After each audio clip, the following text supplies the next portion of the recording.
ರಾಜ್ಯ ಬಜೆಟ್ನಲ್ಲಿ ಹಲವು ಮಹತ್ವದ ಯೋಜನೆಗಳನ್ನು ಘೋಷಿಸಲಾಗಿದ್ದು, ಮಕ್ಕಳ ಭವಿಷ್ಯವನ್ನ ಗಮನದಲ್ಲಿಟ್ಟುಕೊಂಡು ಪ್ರಮುಖ ನಿರ್ಧಾರವೊಂದನ್ನ ಸರ್ಕಾರ ಕೈಗೆತ್ತಿಕೊಂಡಿದೆ. ಅದರಂತೆ ಇನ್ಮುಂದೆ 16 ವರ್ಷದೊಳಗಿನ ಮಕ್ಕಳಿಗೆ ಸಾಮಾಜಿಕ ಜಾಲತಾಣಗಳ ಬಳಕೆ ನಿರ್ಬಂಧ ಹೇರಲು ಸರ್ಕಾರ ನಿರ್ಧರಿಸಿದೆ. ಶಾಲಾ ಮಕ್ಕಳ ಮಾನಸಿಕ ಆರೋಗ್ಯ ಮತ್ತು ಭವಿಷ್ಯದ ಹಿತವನ್ನ ಗಮನದಲ್ಲಿಟ್ಟುಕೊಂಡು ಈ ಕ್ರಮವನ್ನ ಸರ್ಕಾರ ಕೈಗೊಂಡಿದೆ.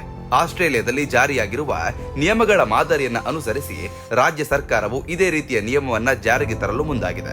ಇದರ ಅನ್ವಯ 16 ವರ್ಷಕ್ಕಿಂತ ಕಡಿಮೆ ವಯಸ್ಸಿನ ಮಕ್ಕಳು ಫೇಸ್ಬುಕ್, ಇನ್ಸ್ಟಾಗ್ರಾಮ್, ಯೂಟ್ಯೂಬ್ ಸೇರಿದಂತೆ ವಿವಿಧ ಸಾಮಾಜಿಕ ಜಾಲತಾಣಗಳನ್ನು ಬಳಸುವುದಕ್ಕೆ ನಿರ್ಬಂಧವನ್ನ ವಿಧಿಸಲಾಗುತ್ತದೆ. ಇತ್ತೀಚಿನ ದಿನಗಳಲ್ಲಿ ವಿದ್ಯಾರ್ಥಿಗಳು ಮತ್ತು ಮಕ್ಕಳು ಸಾಮಾಜಿಕ ಜಾಲತಾಣಗಳನ್ನು ಅತಿಯಾಗಿ ಬಳಸುತ್ತಿರುವುದು ಗಮನಕ್ಕೆ ಬಂದಿದೆ.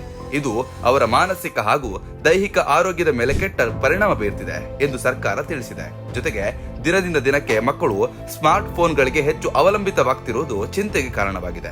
ಈ ಹಿನ್ನೆಲೆಯಲ್ಲಿ ಮಕ್ಕಳ ಮೇಲೆ ಮೊಬೈಲ್ ಮತ್ತು ಸಾಮಾಜಿಕ ಜಾಲತಾಣಗಳ ದುಷ್ಪರಿಣಾಮಗಳನ್ನು ಕಡಿಮೆ ಮಾಡುವ ಉದ್ದೇಶದಿಂದ 16 ವರ್ಷದೊಳಗಿನ ಮಕ್ಕಳಿಗೆ ಇಂತಹ ವೇದಿಕೆಗಳ ಬಳಕೆಯನ್ನ ನಿಯಂತ್ರಿಸುವ ಕ್ರಮವನ್ನ ಕೈಗೊಳ್ಳಲಾಗ್ತಿದೆ.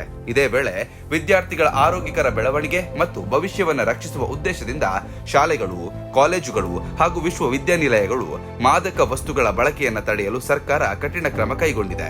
ವಿದ್ಯಾರ್ಥಿಗಳಿಗೆ ಜಾಗೃತಿ ಕಾರ್ಯಕ್ರಮಗಳು, ಕಠಿಣ ನಿಯಮಗಳು ಹಾಗೂ ಸಹಾಯಕ ಕೇಂದ್ರಗಳ ಮೂಲಕ ಮಾದಕ ವಸ್ತುಗಳ ವಿರುದ್ಧ ಕಟ್ಟುನಿಟ್ಟಿನ ನಿಯಂತ್ರಣ ಜಾರಿಗೆ ತರಲಾಗ್ತದೆ. ಸರ್ಕಾರದ ಈ ನಿರ್ಧಾರದ ಬಗ್ಗೆ ನಿಮ್ಮ ಅಭಿಪ್ರಾಯ ಏನು ಅನ್ನೋದನ್ನ ದಯವಿಟ್ಟು ಕಮೆಂಟ್ ಮೂಲಕ ತಿಳಿಸಿ. ಧನ್ಯವಾದಗಳು. ಯಾವುದೇ ಸುದ್ದಿಯ ಅಪ್ಡೇಟ್ ಅನ್ನ ಮಿಸ್ ಮಾಡ್ಕೊಳ್ಬಾರ್ದು ಅಂದ್ರೆ ಈಗ್ಲೇ ಒನ್ ಇಂಡಿಯಾವನ್ನ ಸಬ್ಸ್ಕ್ರೈಬ್ ಮಾಡಿ. ನಿಮಗೆ ಬೇಕಾದ ಭಾಷೆಯಲ್ಲಿ ಎಲ್ಲಾ ಸುದ್ದಿ ತಿಳಿಬೇಕು ಅಂದ್ರೆ ಒನ್ ಇಂಡಿಯಾ ಆಪ್ ಅನ್ನ ಡೌನ್ಲೋಡ್ ಮಾಡ್ಕೊಳ್ಳಿ.